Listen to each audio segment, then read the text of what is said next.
Salam sejahtera.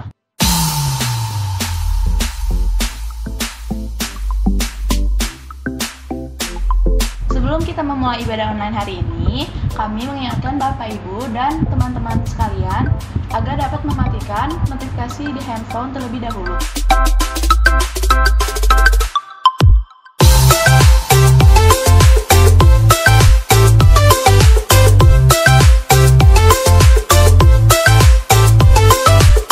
Bagi jemaat yang ingin memberikan persembahan dan persepuluhan, dapat mentransfer melalui rekening di bawah ini atas nama Ryan Stephen dengan nomor rekening BCA 085 1234 119. Jangan lupa juga untuk menekan tombol subscribe dan lonceng di YouTube GBI Agape Bandung agar mendapat pemberitahuan untuk ibadah berikutnya.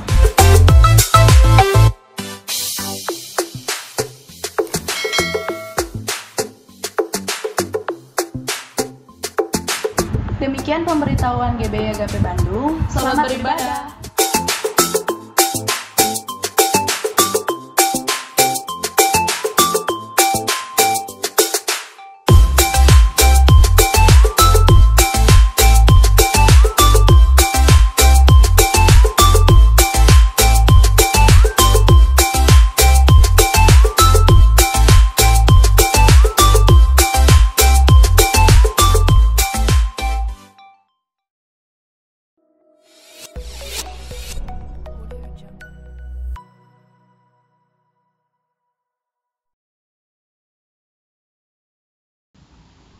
Shalom jemaat Tuhan yang terkasih di dalam Yesus Kristus. Kita bertemu kembali dalam ibadah online 14 Juni 2020. Pada pagi hari ini mari sama-sama kita tetap bersemangat untuk beribadah kepada Tuhan. Karena Tuhan kita adalah Tuhan yang setia bagi kita semua. Sebelumnya mari sama-sama kita berdoa. Bapa di dalam surga, di dalam nama Tuhan Yesus Kristus, Tuhan yang kami sembah, pada pagi hari ini Tuhan, sungguh kami merindukan hadirat-Mu Tuhan memenuhi kami. Engkau Allah yang setia bagi kami Tuhan, yang selalu ada di setiap musim hidup kami Bapa. Terima kasih Tuhan untuk penyertaan-Mu Tuhan Yesus. Saat ini kami siapkan hati kami Bapa, di dalam nama Yesus Kristus. Haleluya. Amin.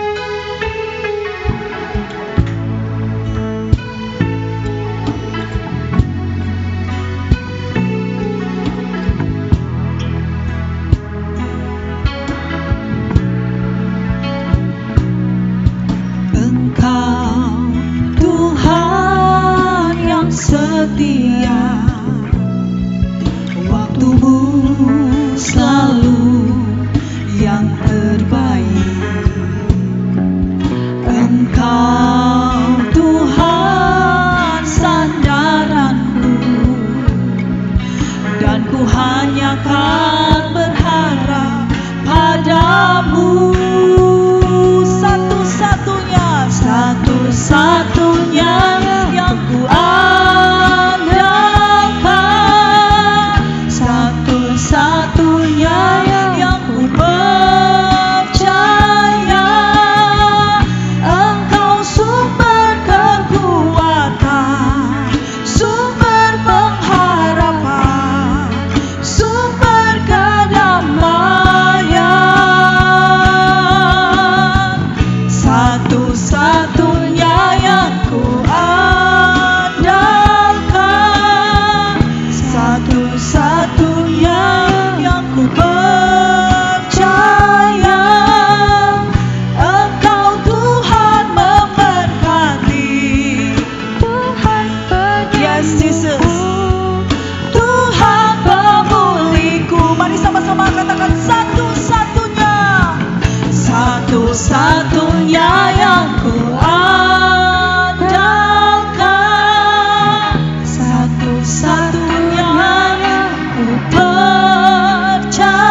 kasih-Mu menopangku,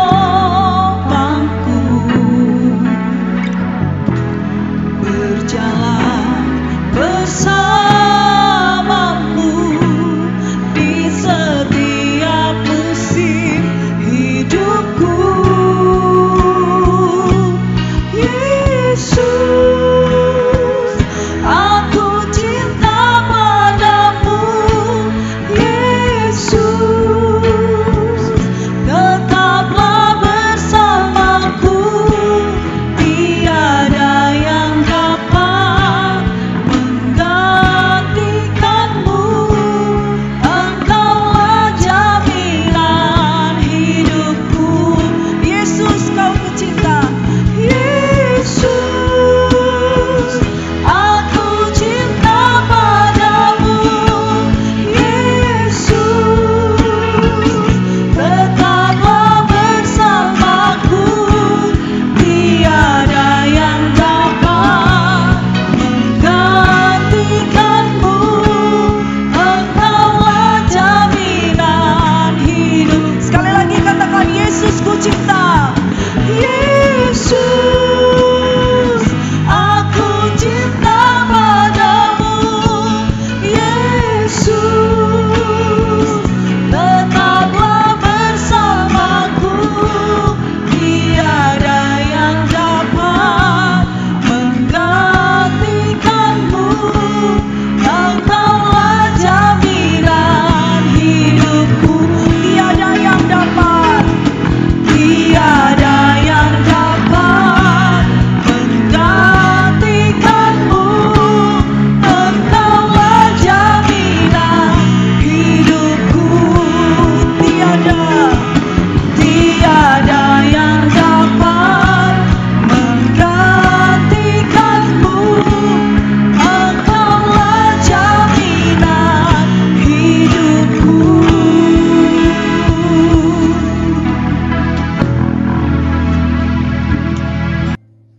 Shalom Bapak Ibu Jemaat yang dikasih dalam Tuhan, puji Tuhan.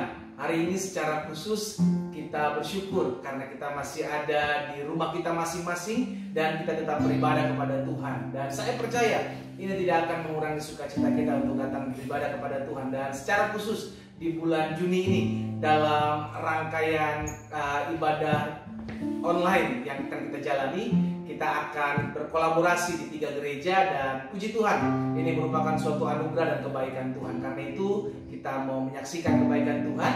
Secara khusus di hari ini kita akan mendengarkan pujian dari kami gembala-gembala yang Tuhan percayakan untuk mengembalakan gereja kami masing-masing. Karena itu kita akan mengangkat pujian. Setiap janjinya Tuhan tidak akan pernah terlambat buat setiap kita. Haleluya. Setiap janji-Mu Tuhan ku simpan dalam lubuk hatiku.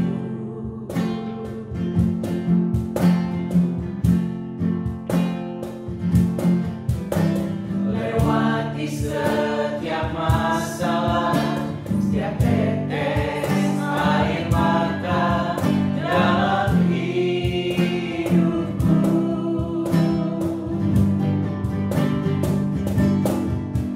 Janji-Mu menopang hidupku, kasih-Mu menuntun langkahku dalam setiap waktu. Menolongku yang aku percaya.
Haleluya, haleluya.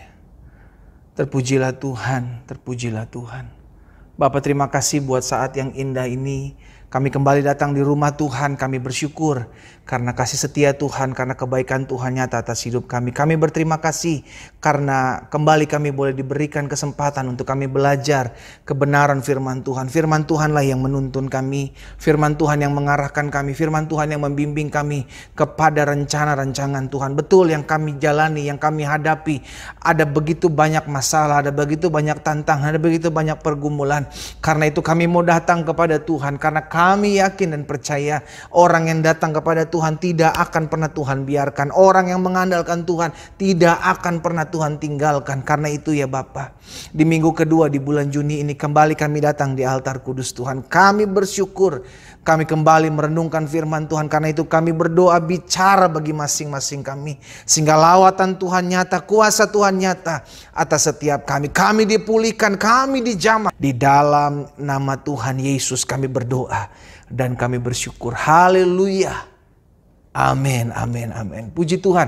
Nah, saudara yang dikasih dalam Tuhan, shalom, shalom. Puji Tuhan. Nah, hari ini secara khusus saya bukan hanya menyampaikan firman bagi jemaat Gereja Bethel Indonesia Glow Fellowship Center di Kota Bandung ini, namun dalam kesempatan ini juga Tuhan berikan kesempatan melalui gembala setempat, ya kan, dari GBI Agape. Puji Tuhan, jemaat GBI Agape, shalom, ya kan, dan jemaat GBI Sumber Sari. Dan puji Tuhan, jemaat GBI Sumber Sari, shalom. Dan saya percaya dalam rangkaian kesempatan ini Tuhan boleh percayakan saya bersama dengan Pastor Rian dan Pastor Husen untuk berkolaborasi gitu kan. Jadi sepanjang minggu kedua, minggu ketiga, minggu keempat di bulan Juni ini kita akan bergantian. Jadi saya kedapatan giliran minggu kedua, yakni minggu ini, dan besok Pastor Rian akan menyampaikan kebenaran firman Tuhan juga buat gereja GBI Glow, GBI Agape, dan GBI Sumber Sari. Demikian di minggu terakhir, minggu keempat, Pastor Husen juga akan menyampaikan firman Tuhan buat GBI Glow, GBI Agape, dan GBI Sumber Sari. Nah, karena itu saya percaya ini hal-hal yang baik, dan di mana ada hal-hal yang baik kita kerjakan dan lawatan Tuhan nyata dalam kehidupan kita. Nah, saudara yang dikasih dalam Tuhan, baik jemaat GBI Glow, jemaat Sumber Sari, GBI Sumber Sari, dan jemaat GBI Agape, saya percaya hari ini adalah hari yang luar biasa. Kenapa? Karena sekalipun kita beribadah di rumah kita masing-masing, saya percaya lawatan Tuhan nyata, kuasa Tuhan dinyatakan dalam kehidupan kita. Karena Allah itu roh, iya kan? Kalau kita tahu Allah itu roh, maka dia akan menjamah melawat setiap kita, baik jemaat Tuhan yang ada di GBI Glow maupun jemaat Tuhan yang ada di GBI Agape dan GBI Sumber Sari, sama-sama menerima lawatan Tuhan. Nah, puji Tuhan. Nah, saudara yang dikasih dalam Tuhan, jemaat yang dikasih dalam Tuhan, hari ini saya akan sampaikan kebenaran firman Tuhan tentang panggilan atau the calling. Karena saya percaya panggilan kita sebagai anak-anak Tuhan, panggilan kita sebagai umat tebusannya Tuhan, ada rencana Allah yang besar, ada rencana Tuhan yang luar biasa, ada rencana Tuhan yang akan Tuhan kerjakan dalam kehidupan setiap kita. Karena itu kita mesti mengerti, karena pada dasarnya iblis akan membuat setiap kita melupakan panggilan kita. Sehingga akhirnya kita sibuk dengan keinginan-keinginan daging. Kita sibuk dengan kehendak-kehendak kita. Kita sibuk mengerjakan apa yang sifatnya semu. Sementara kita lupa bahwa kita punya tujuan, kita punya panggilan, kita punya maksud ilahi yang Tuhan berikan dalam kehidupan saudara dan saya. Nah, karena itu kita akan belajar kebenaran firman Tuhan. Kita buka Alkitab kita, Efesus pasal yang kedua, ayat 10 sampai dengan ayat yang ke-13. Efesus pasal yang kedua ayat 10 sampai dengan ayat 13. Perhatikan jemaat Tuhan, Alkitab katakan seperti ini. Karena kita ini buatan Allah. Iya kan? Saudara dan saya adalah buatan Allah yang diciptakan oleh tangan Allah sendiri. Jadi wah saudara, kalau kita mengerti akan hal ini, kita akan menjadi pribadi-pribadi yang dahsyat. Kita nggak akan menjadi pribadi yang minder, pribadi yang rendah diri, pribadi yang gampang tersinggung. Kenapa? Karena kita tahu saudara dan saya adalah buatan Allah. Paulus bilang kita buatan Allah, diciptakan dalam Kristus Yesus untuk melakukan pekerjaan yang baik, yang dipersiapkan Allah sebelumnya. Ia mau, Tuhan mau supaya kita hidup di dalamnya. Karena itu ingatlah bahwa dahulu kamu sebagai orang-orang bukan Yahudi menurut daging, yaitu disebut orang-orang tak bersunat oleh mereka yang menamakan dirinya sunat, yaitu sunat lahiriah yang dikerjakan oleh tangan manusia.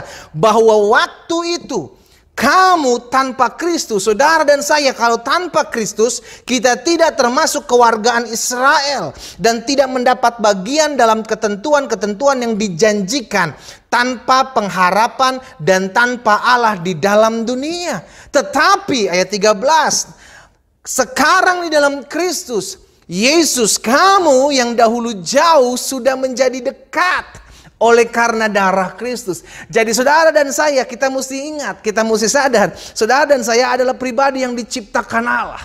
Itu dulu kita mesti mengerti, diciptakan Allah untuk perbuatan yang baik. Untuk perbuatan yang baik, karena itu sadar, saya ini adalah produk sorga. Karena kita adalah produk sorga, kita nggak bisa jadi sama dengan produk dunia. Karena itu kita mesti mengerti, kalau kita produk sorga, kelakuan pun harus kelakuan kerajaan sorga. Kelakuan pun kelakuan warga sorga. Amin saudaraku. Nah, Paulus bilang, dulu kita jauh dari Yesus, namun sekarang kita tinggal dalam Kristus Yesus. Kamu yang dahulu jauh, sekarang sudah menjadi dekat oleh darah Kristus. Jadi ingat, pertama kita mesti tahu bahwa saudara dan saya adalah produk sorga. Sama-sama taruh tangan kanan kita di dada, sama-sama bilang sama saya produk sorga. Amin. Haleluya. Nah, dalam Kolose 1 ayat 16 Paulus juga bilang begini, karena di dalam Dia, di dalam Yesus telah diciptakan segala sesuatu. Jadi segala sesuatu diciptakan di dalam Dia, baik yang ada di sorga, yang ada di bumi, termasuk saudara dan saya, yang kelihatan dan yang tidak kelihatan, baik singgasana maupun kerajaan, baik pemerintah maupun penguasa. Perhatikan, segala sesuatu diciptakan oleh Dia dan untuk Dia. Jadi kita dibentuk, diciptakan oleh Tuhan, dan fungsi kita adalah untuk Dia. Kita mesti mengerti dulu. Karena itu Paulus berani katakan, hidupku yang sekarang ini bukan aku lagi, melainkan Kristus yang hidup dalam aku. Jadi kita mesti mengerti bahwa ternyata ketika Tuhan ciptakan kita, kita yang adalah produk sorga, ada maksud dan tujuan Tuhan di balik itu. Ada maksud dan tujuan Tuhan kenapa Tuhan tempatkan saya di muka bumi. Ada maksud dan tujuan Tuhan kenapa Tuhan tempatkan saya di gereja ini. Kenapa Tuhan tempatkan saya di sekolah ini, pekerjaan ini, di rumah tangga ini. Ada maksud. Jadi panggilan saudara dan saya jelas. Kita adalah warga kerajaan sorga yang mempunyai visi, yang mempunyai job desk dari Tuhan. Nah, apa fungsi kita? Apa job desk kita? Apa tugas kita? Nanti kita akan belajar sama-sama. Nah, perhatikan dulu Yohanes 15 ayat 16. Yesus bilang begini, bukan kamu yang memilih aku, tetapi akulah yang memilih kamu. Perhatikan. Bukan Yesus yang memilih, bukan kita yang memilih Yesus, namun Yesus yang memilih kita. Dan aku telah menetapkan kamu supaya kamu pergi dan apa? Menghasilkan buah, dan buahmu itu tetap. Jadi saudara dan saya diciptakan, dibentuk Tuhan. Setelah itu Tuhan pilih saudara dan saya untuk satu maksud pekerjaan Tuhan. Karena itu utusan Tuhan jelas. Pergi supaya kamu menghasilkan buah. Ketika Yesus akan terangkat ke sorga, Yesus bilang kepada murid-murid dan juga kepada saudara dan saya, pergilah dan jadikanlah semua bangsa muridku. Amin saudaraku. Jadi ada tugas kita. Sehingga kenapa iblis mau kita lupa akan job desk kita. Kita terlena akan tugas-tugas kita di dunia. Betul, tidak semua orang jadi pendeta. Tuh saudaraku. Karena panggilan kita tetap sama sekalipun apa? Tugas kita, fungsi kita berbeda-beda. Panggilan kita tetap sama, namun mimbar kita berbeda. Engkau yang ada di pekerjaanmu masing-masing, engkau yang menjadi ibu rumah tangga, engkau yang menjadi pengusaha, engkau yang menjadi pembisnis, engkau yang bekerja sebagai TNI, engkau yang bekerja sebagai polisi, engkau bekerja sebagai hakim, jaksa, pengusaha. Apapun tugas kita, apapun pekerjaan kita, saudara dikasih dalam Tuhan. Fungsi kita, tugas kita adalah menegakkan kerajaan sorga di muka bumi ini. Katakan amin. Jadi jangan pernah bilang, oh itu kan tugasnya pendeta, itu kan tugasnya penginjil. Saudara dikasih dalam Tuhan cuma ada dua hamba, hamba Tuhan atau hamba setan. Saudara dan saya terpanggil. Oleh karena apa? Alkitab katakan dulu kita jauh. Kita tidak mengenal Yesus. Namun Tuhan pilih saudara dan saya untuk maksud dan tujuan Tuhan. Sehingga kita disuruh pergi. Dan hasilkan buah supaya buahmu itu tetap. Nah, perhatikan dalam Keluaran pasalnya yang ke-7, ayat 15 dan 16. Ini alasan kenapa Tuhan keluarkan bangsa Israel dari tanah perbudakan. Ini alasannya. Keluaran 7 ayat 15 dan 16. Alkitab katakan begini, pergilah kepada Firaun pada waktu pagi. Jadi Tuhan suruh Musa untuk menghadap Firaun. Pada waktu biasanya ia keluar ke sungai. Nantikanlah dia di tepi sungai Nil dengan memegang di tanganmu tongkat yang tadinya berubah menjadi ular. Dan katakanlah kepadanya, Tuhan Allah orang Ibrani, perhatikan ayat ini, telah mengutus aku kepadamu dan untuk mengatakan, biarkanlah umatku pergi supaya mereka beribadah kepadaku di padang gurun. Meskipun begitu sampai sekarang kau tidak mau mendengarkan. Jadi bangsa Israel Tuhan tarik keluar dari tanah perbudakan melalui tangan Musa. Tujuannya supaya apa? Mereka beribadah kepada Tuhan. Amin saudara. Mereka beribadah kepada Tuhan. Dan saya yakin dan percaya, ada tugas saudara dan saya, kita dibebaskan dari dosa, kita diselamatkan dari lumpur kegelapan, ditarik ke dalam terangnya yang ajaib untuk maksud mulia, untuk tugas yang dahsyat dan luar biasa yang akan Tuhan inginkan untuk Tuhan kerjakan dalam kehidupan saudara dan saya. Amin saudaraku. Sehingga akhirnya kita mesti mengerti akan hal ini. Karena kalau sampai kita tidak memahami apa panggilan saya dalam hidup ini, maka hidup akan berlangsung begitu saja dan tanpa engkau sadari. Tuhan sudah mau datang kali yang kedua. Hidup ini adalah kesempatan. Amin. Jadi setiap nafas saudara, setiap jam yang kita punyai, setiap hari yang kita miliki merupakan kesempatan untuk kita melakukan destiny kita, menggenapi apa yang menjadi panggilan Tuhan dalam kehidupan saudara dan saya. Matius 5 ayat 16. Saudara, saya sengaja banyak pakai ayat kebenaran firman Tuhan. Kenapa? Supaya kita mengerti bahwa Alkitab sudah mencatat tugas dan fungsi kita. Alkitab sudah mencatat bahwa inilah panggilan kita sebagai anak-anak Tuhan. Jemaat GBI Agape, Jemaat GBI Sumbersari. Saya berharap Jemaat GBI Grow, kita semua tetap mengerti bahwa saudara dan saya punya tugas khusus daripada Tuhan. Amin. Matius pasal 5 ayat 16 bilang begini, demikianlah hendaknya terangmu bercahaya di depan orang supaya mereka melihat perbuatanmu yang baik dan apa? Memuliakan Bapamu yang di sorga. Jadi hidup saudara dan saya Tuhan pakai untuk memuliakan namanya, bukan memuliakan kita.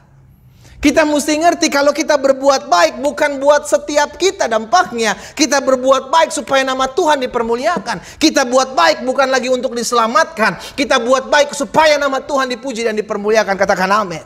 Karena itu jangan pernah berhenti berbuat baik. Sekalipun perbuatan baikmu dipandang sebelah mata saudaraku. Sekalipun perbuatanmu baikmu tidak dianggap oleh orang-orang yang kau buat baik. Sekalipun perbuatan baikmu diacuhkan oleh orang lain. Dengar baik. Tetap berbuat baik. Jangan bilang sama gembalamu, pendeta, saya capek berbuat baik. Saya buat baik, dia balas yang jahat. Pendeta, saya capek buat baik, dia balas yang jahat. Saudaraku, kita terpanggil untuk melakukan hal ini. Kita adalah buatan sorga, diciptakan oleh Allah untuk melakukan perbuatan yang baik. Amin. Jadi kita berbuat baik bukan supaya diselamatkan.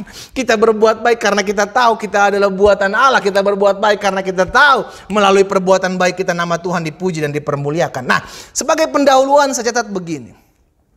Setiap kita memiliki panggilan untuk mengerjakan apa yang Tuhan mau kita kerjakan. Setiap kita, siapapun dia. Namun setiap kita memiliki profesi yang berbeda-beda. Iya kan? Jadi panggilannya sama, profesinya berbeda-beda. Panggilan kita semua sama, apa? Untuk memuliakan nama Tuhan di muka bumi ini. Namun profesi saudara dan saya boleh berbeda. Ada yang ibu rumah tangga, ada yang pegawai, ada yang orang tentara, ada yang polisi, ada yang hakim, ada yang jaksa, ada yang pengacara, ada yang banyak-banyak. Namun kita mesti mengerti, profesi boleh berbeda, tapi apa? Panggilan kita tetap sama. Yakni bagaimana supaya saya di muka bumi ini boleh mengerjakan apa yang Tuhan mau dalam kehidupan saya. Nah, saya pelajari begini. Apa yang menjadi panggilan kita? Kita mesti tahu tugas kita dulu. Karena kalau kita tahu, oh saya terpanggil untuk buat ini, oh saya terpanggil untuk buat itu, maka kita percaya kita punya landasannya gitu loh. Kita punya landasannya sehingga kita bisa melakukan hal ini. Dan sekalipun kita kita diabaikan, orang ngomong apa tentang kita, kita tetap lakukan. Kenapa? Karena itu panggilan kita. Itu job desk kita. Yang pertama, yang saya pelajari, apa yang menjadi panggilan kita? Kita terpanggil menjadi pembawa-pembawa damai. Hello? Saudara dan saya, Jemaat GBI Agape, Jemaat GBI Sumbersari, Jemaat GBI Global Bandung terpanggil untuk menjadi pembawa damai. Taruh tangan kanan kita di dada, sama-sama bilang sama saya ada untuk menjadi pembawa damai. Amin. Jadi kalau suamimu lagi ribut, istrimu lagi ribut, saudara dikasih dalam Tuhan, dengar, engkau buatan Allah, engkau harus menjadi pembawa damai. Jangan justru jadi pembawa keributan. Jangan justru menjadi pembawa roh pemecah belah dalam rumah tangga, menjadi pembawa roh pemecah belah dalam gereja, menjadi pembawa roh pemecah belah dalam lingkungan kita dengan ngegosipin orang, dengan ngomong-ngomongin fitnahan-fitnahan orang. Saudaraku, kita ada untuk menjadi berkat, kita ada untuk membawa damai. Matius 5 ayat 9, Yesus jelas bilang, berbahagialah, diberkatilah orang yang membawa damai, karena mereka akan disebut apa? Anak-anak Allah. Jadi jangan ngaku anak Tuhan, jangan ngaku anak Allah. Kalau engkau ribut, hanya ribut terus. Kerjaanmu hanya ribut terus. Kerjaanmu menjadi provokator terus. Selama kita bilang ngaku anak Allah, maka jadilah pembawa-pembawa damai. Selama kita mengaku bahwa saya adalah anak Allah, maka kita mesti mengerti panggilan saya adalah menjadi pembawa damai. Dimanapun engkau berada. Saya percaya memang gak mudah. Kenapa? Karena dunia selalu menantang kita, memaksa kita, memancing kita untuk meresponi hal-hal yang jahat yang mereka buat. Namun dengar baik, panggilanmu, namanya tugasmu. Itu yang harus engkau lakukan, itu yang harus engkau kerjakan. Bukan dengan terpaksa, karena itu identitas kita. Amin. Karena kalau itu bukan identitas kita, kita akan lakukan dengan terpaksa. Saya buat baiklah terpaksa, saya buat baik terpaksa. Tapi kalau kita ngerti, saya diciptakan untuk menjadi pembawa damai, maka dimanapun engkau berada, hatimu hanya dipenuhi dengan kedamaian. Tidak ada lagi iri hati, tidak ada lagi dendam, tidak lagi sakit hati, tidak lagi kecewa. Karena ingat, Yesaya 9 ayat 5. Sebab seorang anak telah lahir untuk kita, seorang putra telah diberikan untuk kita, lambang pemerintahan ada di atas bahunya, dan namanya disebut Penasehat Ajaib, Allah yang perkasa, Bapa yang kekal, Raja Damai. Wes, kalau raja kita adalah Raja Damai, maka harusnya anak-anak dalam kerajaannya adalah anak-anak pembawa damai. Amin. Suami-suami, jadi pembawa damai di rumah tanggamu. Istri-istri, jadi pembawa damai di rumah tanggamu. Prinsip dalam sebuah rumah tangga, ingat, ada masalah, jangan dibesar-besarkan. Masalah besar dikecilkan, masalah kecil ditiadakan. Jangan justru sebaliknya. Gak ada masalah dibuat-buat ada masalah. Masalah kecil dibesar-besarkan, masalah besar hancur rumah tangga, berantakan. Kita mengerti, hari-hari ini rumah tangga, keluarga menjadi base camp. Tempat di mana kerajaan Allah, tempat di mana kerajaan Tuhan ditegakkan. Sehingga akhirnya kalau rumah tangga berantakan, dan itu adalah goalnya iblis. Bagaimana supaya setiap rumah tangga, keluarga-keluarga di akhir zaman ini digoncangkan, digoyangkan. Sehingga akhirnya suami tidak lagi membawa damai, istri tidak lagi menjadi pembawa damai, semua ribut, semua saling serang. Dan akhirnya kerajaan setan yang ditegakkan dalam rumah tangga kita. Wow. Semua dimulai tidak ada laginya damai. Mulai hari ini kita mesti ngerti, saya ada untuk membawa damai. Yang kedua, apa yang menjadi panggilan kita? Yang kedua yang menjadi panggilan kita adalah jadi berkat buat orang lain. Mungkin sebagian kita bilang, tapi pendeta, hidup saya pas-pasan. Saudaraku, kalau kita menjadi berkat bukan soal memberi sesuatu, bicara tentang keuangan. Engkau memberi orang, bisa memberi waktu, bisa memberi tenaga, memberi saran, memberi pengharapan, kekuatan. Itu sebuah pemberian. Dan itu sebuah berkat buat orang yang memang memerlukannya. Makanya Alkitab bilang begini dalam Yohanes 15 ayat 16. Tadi kita udah baca sebentar. Bukan kamu yang memilih aku, namun aku yang memilih kamu. Yesus bilang, aku telah menetapkan kamu supaya kamu pergi dan menghasilkan buah. Dan buahmu itu tetap, supaya apa yang kamu minta kepada Bapa dalam namaku, diberikannya kepadamu. Jadi yang Yesus mau sudah dikasih dalam Tuhan, kita pergi, kita hasilkan buah. Buah jiwa, buah roh. Iya kan? Sehingga akhirnya kita mengerti, Tuhan, saya hidup ini untuk menghasilkan jiwa. Saya hidup ini untuk menghasilkan buah roh dalam kehidupan saya. Apakah kita sudah jadi berkat buat rumah tangga kita? Apakah sudah jadi berkat buat suamimu, jadi istrimu, jadi berkat buat anak-anakmu? Apakah engkau jadi berkat buat mertuamu, atau melalui hidupmu engkau jadi kutuk bagi orang lain? Capek yang ngadepin dia ya, mulutnya cerewet banget. Capek yang ngadepin suami saya, keras kepala batu, tegar tengkuk, susah diatur. Capek yang ngurusin anak-anaknya, kepala batu banget. Susah banget dibilangin. Aduh ngadepin mertua saya, aduh ngadepin menantu saya, capek banget. Saudaraku, kita ada untuk menjadi berkat. Amin. Kita ada untuk menjadi berkat. Melalui hidup saudara dan saya. Nama Tuhan yang dipuji dan dipermuliakan. Yesus bilang, kamu adalah garam dunia. Jika garam itu menjadi tawar, dengan apakah ia diasinkan? Tidak ada lagi gunanya selain dibuang dan diinjak orang. Kamu adalah terang dunia. Kota yang terletak di atas gunung tidak mungkin tersembunyi. Jadi Yesus bilang, saudara dan saya adalah garam. Saudara dan saya adalah terang. Maksudnya apa? Kita memiliki fungsi untuk orang lain. Kita memiliki fungsi untuk menjadi berkat buat orang lain. Terang bisa menerangi orang dalam kegelapan. Garam bisa membuat sesuatu yang tawar menjadi memiliki rasa. Itu tugas saudara dan saya. Jadi justru jangan melalui hidup kita orang jadi rumah tangga jadi chaos gitu kan. Rumah tangga jadi berantakan. Melalui hidup kita gereja antar gereja jadi pecah satu dengan yang lain. Serang hamba Tuhan ini, serang hamba Tuhan itu, serang gereja ini, serang gereja itu. Hei, Yesus aja berdoa buat kesatuan saudara dan saya. Siapa kita yang memecah belah gereja, memecah belah hamba-hamba Tuhan? Kita lupa bahwa penghakiman itu milik Tuhan. Penghakiman bukan milik saudara dan saya. Yesus jelas bilang, jangan kamu menghakimi supaya engkau tidak dihakimi. Amin. Kita mengerti betul. Jangan sampai kita mengambil apa yang menjadi tugasnya Tuhan, apa yang menjadi kerjaan Tuhan, sampai kita lupa apa yang menjadi kerjaan kita, apa yang menjadi tugas kita nggak buat, kita nggak kerjakan. Kita ada untuk menjadi pembawa damai. Kita ada untuk menjadi berkat. Bukan untuk menghakimi orang lain. Bukan untuk menyerang orang lain. Amin saudaraku.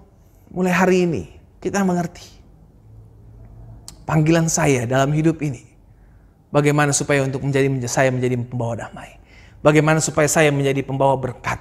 Supaya melalui hidup saya Tuhan dipermuliakan, nama Tuhan dibesarkan. Melalui hidup saya orang datang kepada Tuhan. Melalui hidup saya orang memuji-muji Tuhan. Cari, pikirkan hal itu, apa yang bisa saya buat, apa yang bisa saya kerjakan. Dan yang ketiga, apa yang menjadi panggilan kita? Panggilan kita adalah untuk beribadah kepadanya. Ini yang sering kali lupa, sehingga beribadah dipaksa-paksa. Ayo ibadah dong, ayo ke gereja dong. Giliran gereja udah ditutup pintunya, kangen pendeta sama gereja, kangen kapan ya masuk gereja. Giliran gereja buka, lu tiap minggu kagak datang. Ya jemaat agape nggak ada, agape nggak ada. GBI Sumber Sari nggak ada, GBI Glow juga nggak ada. Semua semangat, semua antusias. Haleluya, iya kan? Ini jemaat di luar sana, gereja apa nggak tahu lah. Saudara, iya kan? Kita terpanggil untuk beribadah kepada Tuhan. Kenapa? Karena kita ini adalah milik kepunyaannya. 1 Petrus 2 ayat 9 dan 10 bilang begini. Tetapi kamulah bangsa yang terpilih, imamat yang rajani, bangsa yang kudus, umat kepunyaan Allah sendiri tuh.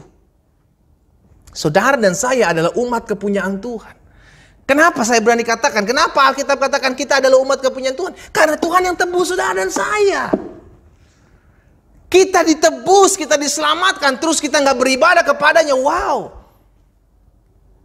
Siapa kita jadi orang sombong yang beribadah dipaksa-paksa, berdoa dipaksa-paksa, baca firman dipaksa-paksa, saat teduh dipaksa-paksa? Siapa kita? Kan harusnya inisiatif lahir dari hati. Saya tahu di luar Tuhan saya nggak bisa buat apa-apa. Saya perlu cari Tuhan dengan sukacita. Amin. Kamu yang dahulu bukan umat Allah, tetapi yang sekarang telah menjadi umatnya, yang dahulu tidak dikasihani, tetapi sekarang beroleh belas kasihan. Saudara dan saya adalah umat kepunyaan Tuhan. Karena kita sadar kita adalah umat kepunyaan Tuhan, kita mesti mengerti bahwa saya harus beribadah kepada Tuhan dengan sukacita. Kalau saat-saat ini mungkin saya beribadah secara online, namun saya mesti menghargai, saya mau beribadah kepada Tuhan dari awal sampai akhir. Saya mau datang kepada Tuhan dengan sukacita, dengan kerendahan hati. Saya dengar firman, saya buka hati saya sendingkan telinga saya untuk mendengarkan firman Tuhan, memuji, menyembah Tuhan, memuliakan nama Tuhan. Sekalipun kita di rumah masing-masing. Nanti akan ada waktunya ketika pintu-pintu gereja terbuka kembali. Maka kita kembali datang kepada Tuhan. Di rumah gereja kita masing-masing. Sehingga akhirnya kita tetap bersuka cita, kita mengerti. Tuhan selamatkan saya. Maka saya harus memberi hidup saya. Maka saya harus beribadah kepada Tuhan. Tanpa paksaan, tanpa dorongan. Karena saya tahu saya sudah dibeli dengan darah yang mahal. Jadi 3 hal ini saya sampaikan apa yang menjadi panggilan kita. Yang pertama, kita terpanggil untuk menjadi pembawa damai. Ingatlah, hanya anak-anak Allah yang dapat dikatakan menjadi pembawa damai. Hanya mereka yang dikatakan anak-anak Allah. Yang kedua, ingatlah panggilan kita. Kita ada untuk menjadi berkat. Menjadi berkat bukan hanya bicara tentang finansial. Kita bisa memberikan waktu kita. Kita bisa memberikan tenaga kita. Kita bisa memberikan saran kita. Kita bisa memberikan buah-buah pikiran kita. Kita bisa memberikan sesuatu dengan sukacita. Kenapa? Karena kita tahu kita hidup untuk memuliakan nama Tuhan. Sehingga melalui perbuatan baik saudara dan saya, Tuhan yang dipuji dan dipermuliakan. Dan yang ketiga, apa yang menjadi panggilan kita? Kita terpanggil untuk beribadah kepada Tuhan. Kenapa? Karena kita sudah diselamatkan. Ingat bangsa Israel ditarik keluar dari Mesir, ditarik keluar dari tanah perbudakan untuk satu tujuan, supaya mereka beribadah kepada Tuhan. Saya pikir sama. Bahwa saudara dan saya diselamatkan dari kegelapan masuk ke dalam terang yang ajaib. Supaya saudara dan saya datang beribadah kepada Tuhan. Nah yang terakhir, penyebab setiap kita gagal mengerjakan panggilan kita. Kita mesti tahu. Karena seringkali kita lupa, kita gagal untuk mengerjakan panggilan kita. Sehingga day by day, waktu demi waktu berjalan terus tanpa kita sadari. Kita sudah miss, gak mengerjakan apa yang menjadi panggilan kita. Kembali lagi saya ingatkan, profesi boleh berbeda. Namun panggilan tetap sama. Untuk memuliakan nama Tuhan di muka bumi ini. Kenapa? Panggilan kita terkadang bisa gagal. Yang pertama, saya pelajari karena fokus hidup kita hanya kepada diri kita sendiri. Ada sindrom akhir zaman yang dikatakan me, myself, and I. Saya, dan saya. Saya nggak peduli apa yang terjadi orang-orang sekitar saya. Saya tutup mata. Yang penting saya berhasil. Yang penting saya diangkat. Yang penting saya kaya. Yang penting saya happy. Bahaya saudara.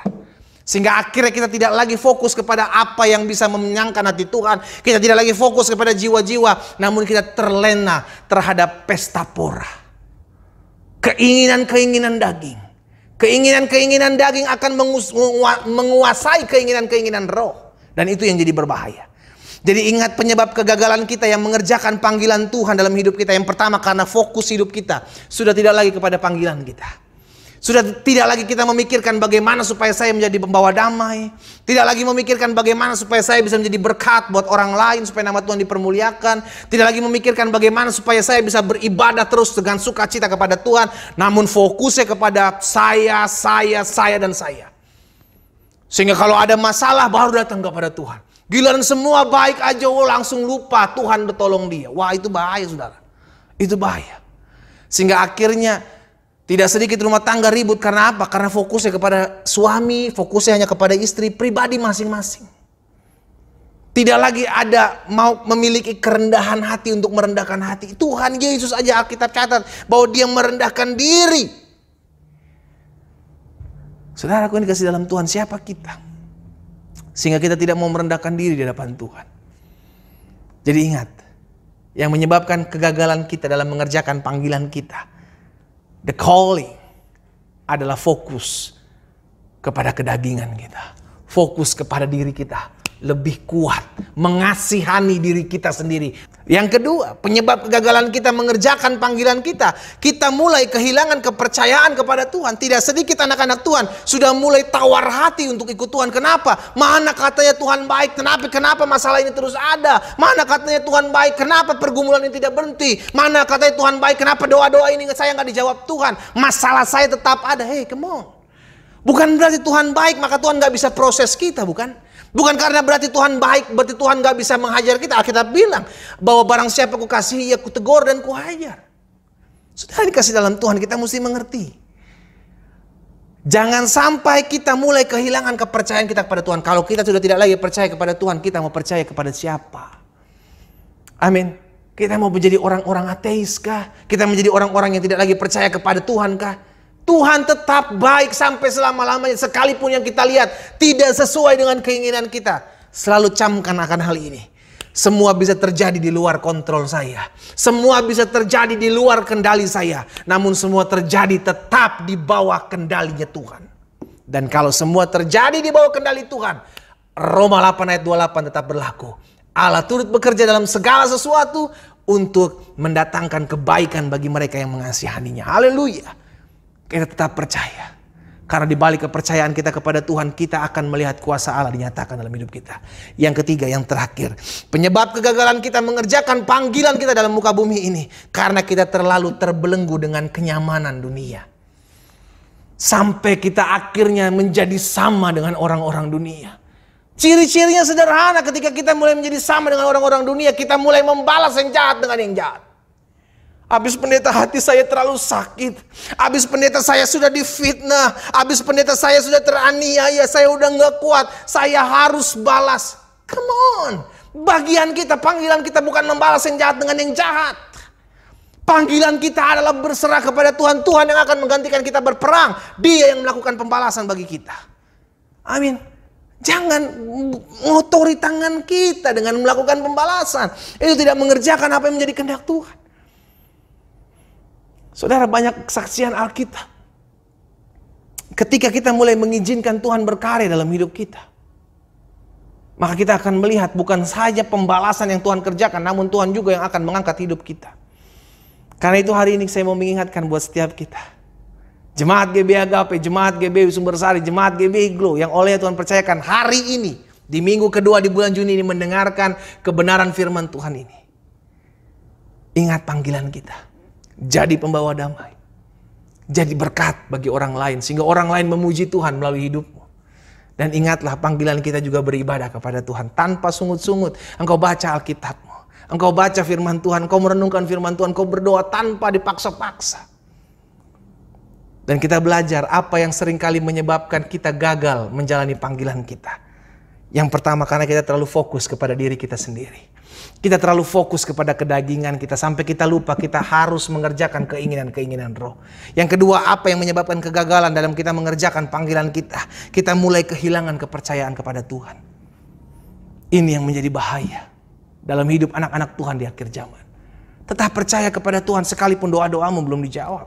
Tetap percaya kepada Tuhan karena apa yang kita doakan, saya percaya semua dijawab Tuhan. Hanya waktu Tuhan yang terbaik. Dia yang tahu waktunya kapan dijawab doa-doa kita. Kapan dia bisa menyelesaikan pergumulan-pergumulan kita. Dia tahu waktu yang terbaik. Bagian kita doa, bagian kita berseru, bagian kita taat, bagian kita sabar. Amin. Dan yang ketiga, penyebab kegagalan kita mengerjakan panggilan kita ketika kita terbelenggu, terikat dengan kenyamanan dunia. Sehingga kita lupa, kita ini buatan Allah. Kita harus memiliki perbedaan dengan orang-orang yang tidak mengenal Allah. Kita harus memiliki perbedaan dengan orang-orang yang tidak tahu akan terima kasih kepada Allah. Sehingga kita mengerti, saya ada untuk membawa damai. Saya ada untuk membawa berkat. Saya ada untuk mempermuliakan nama Tuhan. Dan saya ada untuk selalu beribadah kepada Tuhan. Tuhan Yesus memberkati kita. Jemaat GBI Agape, Jemaat GBI Sumbersari, Jemaat GBI Glow. Tuhan menolong kita untuk tetap terus tinggal dalam panggilannya di muka bumi ini. Kita tundukkan kepala. Kita datang kepada Tuhan. Haleluya. Bapa, terima kasih buat firman-Mu. Dalam hati kami Engkau sudah tabur dalam hidup kami. Dan hari ini Biarlah panggilan Tuhan tetap ada dalam hidup kami. Kami tetap mengerjakan apa yang menjadi panggilan Tuhan dalam hidup kami. Apapun yang menjadi profesi kami mengerjakan seperti untuk Tuhan. Karena kami tahu panggilan kami adalah untuk mempermuliakan nama Tuhan di tempat di mana Tuhan tempatkan kami berada. Apapun profesi kami belajar melakukan firman Tuhan. Bapak, apa yang Kau taruh dalam hati hamba sudah hamba sampaikan bagi umat Tuhan. Bagi jemaat GBI Agape, bagi jemaat GBI Sumbersari, bagi jemaat Gereja Tuhan GBI Glow. Tuhan memberkati setiap masing-masing mereka. Sehingga umat yang oleh Tuhan percayakan untuk mendengarkan firman Tuhan, beribadah kepada Tuhan di hari Minggu yang dahsyat dan lawatan Tuhan ini, mengalami perjumpaan dengan Tuhan. Dan hamba berdoa dalam nama Yesus, dalam nama Yesus. Tangan Tuhan meneguhkan iman kami. Sehingga kami tidak lagi mau fokus kepada pribadi kami sendiri. Kami tidak lagi mau terlena dengan kenyamanan dunia ini. Kami tidak lagi mau kehilangan kepercayaan kami kepada Tuhan. Tuhan, tolong kami. Mampukan kami untuk tetap terus setia. Mampukan kami untuk tetap terus mengerjakan panggilan kami di muka bumi ini. Untuk menjadi terang, untuk menjadi garam, dan nama Tuhan dipermuliakan oleh hidup kami. Terima kasih Bapa. Hamba-Mu berdoa. Dan hamba berdoa dan bersyukur. Haleluya. Sama-sama kita katakan amin, amin, amin. Puji Tuhan. Tuhan Yesus memberkati setiap kita semua. Haleluya. Jemaat Tuhan, saya percaya bahwa hari ini jemaat sudah diberkati dengan firman Tuhan melalui hambanya. Dan saat ini kita mau siapkan hati kita untuk menerima berkat daripada Tuhan. Mari kita satukan hati kita berdoa. Terimalah olehmu berkat damai sejahtera dari Allah Bapa, oleh kasih karunia daripada Tuhan kita Yesus Kristus, dengan kasih dan penyertaan yang sempurna oleh Roh Kudus, menyertai dan memberkati kita, baik berkat jasmani, berkat jiwani, bahkan berkat rohani. Mulai saat pagi hari ini sampai dengan Maranatha, Tuhan Yesus datang kedua kalinya, bahkan sampai selama-lamanya. Yang percaya katakan amin. Jemaat Tuhan, selamat hari Minggu. Tuhan Yesus memberkati kita. Demikian ibadah kita hari ini. Selamat hari Minggu. Tuhan Yesus memberkati.